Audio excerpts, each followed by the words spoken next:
Good morning. I hope that this finds you safe. This finds you taking care of yourself and your family. As many of you are watching this, some of us are gathering on our parking lot and studying and praying for you and for others. And so I just thank you for joining us this way. You know, as we look at what's been going on, I don't think it's an accident that God had us read through the book of Revelation. I don't know about you, but I can't help but think about what we've been studying. This idea that towards the end, that a third of the population will die, a third of the water will be no good, a third of the sun's energy will be taken away. Now, I'm not saying that right now is the end times, that's what's saying. Don't jump to conclusions. But what I'm saying is, look at the panic and fear that this has caused. And it's a real issue. But it's going to be nothing compared to what Jesus says is going to happen before he comes back. And it makes it even more real, I guess. And I mentioned in the video I sent out that 2 weeks ago we talked about we don't have to fear what everybody else fears because we know who wins in the end. We know that God is bigger than this, that we have a hope that there's something greater. We have a hope in Jesus. And so as we conclude our study in Revelation, don't forget what we've talked about, that we have said from the beginning that this book is symbolic, this book is figurative, confusing, scary.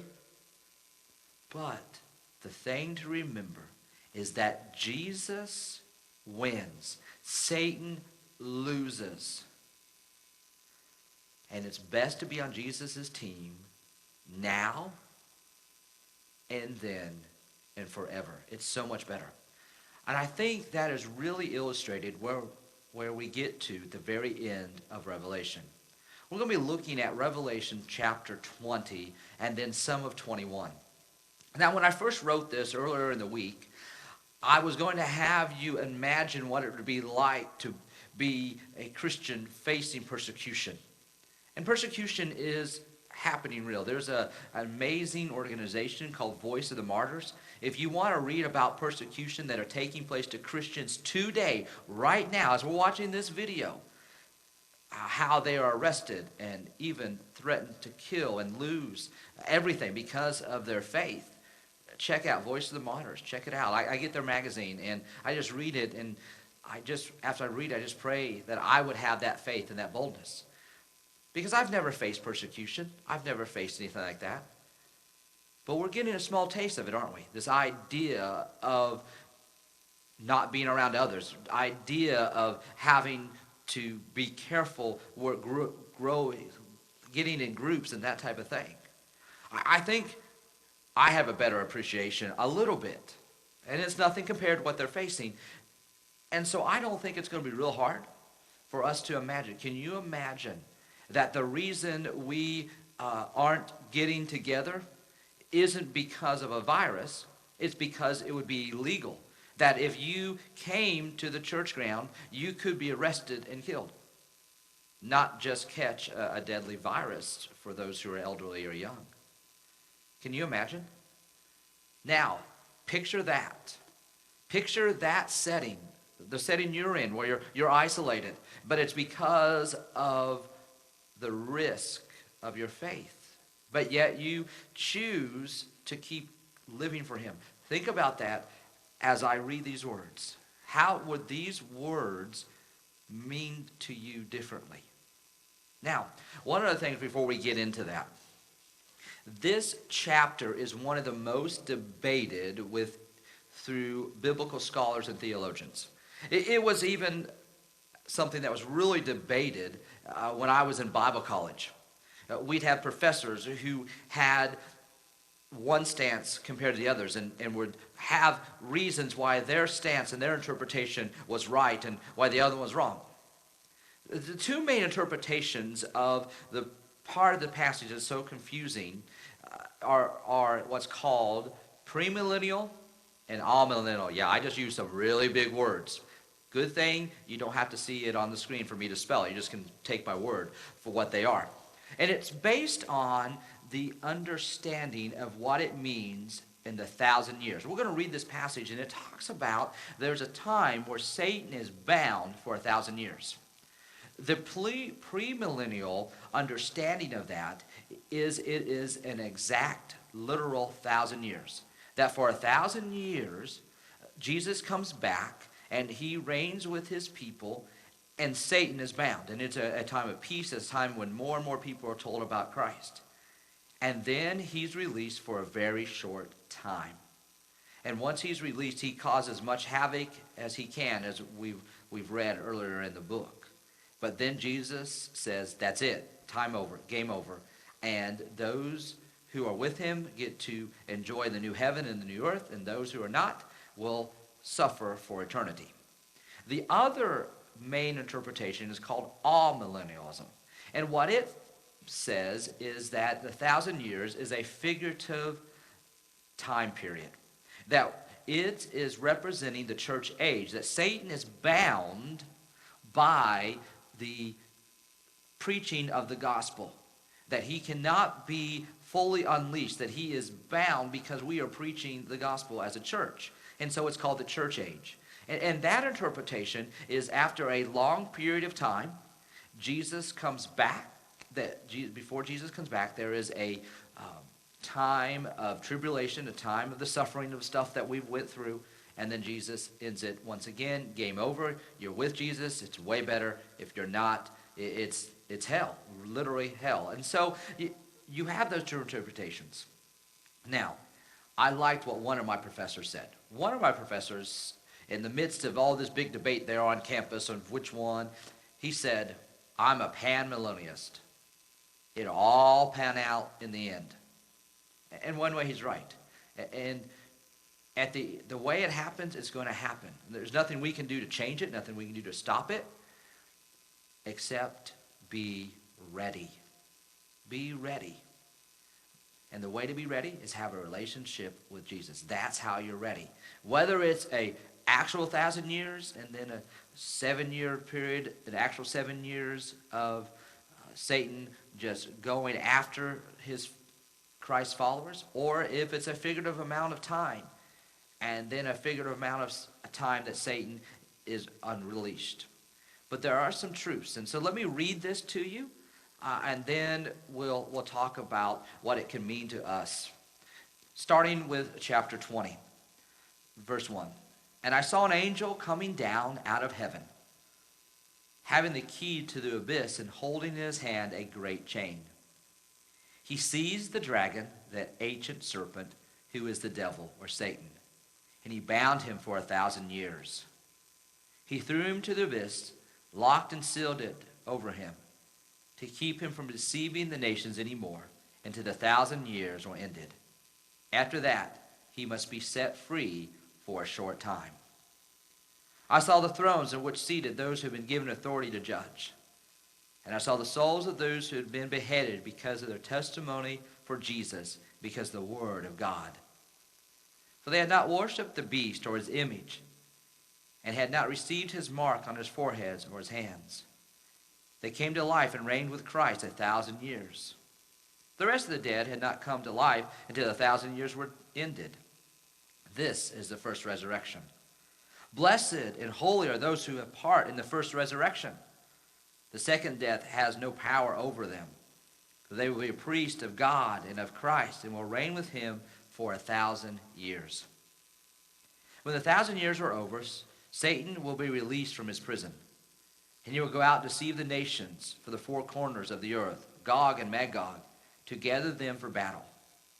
In a number they are like sand on the seashore. They marched across the breadth of the earth and surrounded the camp of God's people, the city he loves. But fire came down from heaven and devoured them. And the devil who deceived them was thrown into the lake of burning sulfur, where the beast and the false prophet had been thrown. And they'll be tormented day and night forever and ever. Then I saw a great throne, and him who was seated on it. Earth and sky fled from his presence, and there was no place for them. And I saw the dead, great and small, standing before the throne. And the books were opened. Another book was opened. It was the book of life. And the dead were judged according to what they had done, recorded in the books. And the sea gave up the dead that were in it, and the death and Hades gave up the dead that were in them. And each person was judged according to what he had done. Then death and Hades are thrown into the lake of fire. Lake of fire is the second death. If anyone's name was not found written in the book of life, he was thrown into the lake of fire. Jesus wins, Satan loses. Be on Jesus' team. Well, what would that mean to someone facing persecution? How would that be an encouragement to them? Because as Satan is attacking them, they feel from being pressured, they feel, where is God? What's going on? Well, I think, first, this passage reminds them and reminds us that Satan does attack. I mean, it's here that Satan does attack, but it doesn't last forever. I really like the little line that said there in verse 3, after that he must be set free for a short time. It's a short time. His attack won't last forever. Also, this passage reminds us that Satan is powerful. Satan is something to not take lightly, but he is not ultimately in control. He loses. He's bound and thrown. He can't beat God. He tried to take over heaven before. It didn't work. It won't work this time either. And then, part of that's got to be an encouragement. At least I feel if I was facing persecution and I was being attacked by Satan and he was using other people to try to stop me growing in my faith and living that out and not connecting others to Christ, then I would be encouraged that Satan is repaid for what he's done. Satan loses, and he's going to be tortured day and night forever and ever. But Jesus doesn't just give us the negative. He gives us what we can look forward to. I encourage you right where you're at just to close your eyes and picture these words. Then I, John, saw heaven and a new earth, for the first heaven and the first earth had passed away, and there was no longer any sea. I saw the holy city, the new Jerusalem, coming down out of heaven from God, prepared as a bride, beautifully dressed for her husband. And I heard in a loud voice, this is what's coming from heaven. This is coming from heaven. Just picture this. Now the dwelling of God is with men, and he will live with them, and they will be his people. And God himself will be with them and be their God. He will wipe away every tear from their eyes.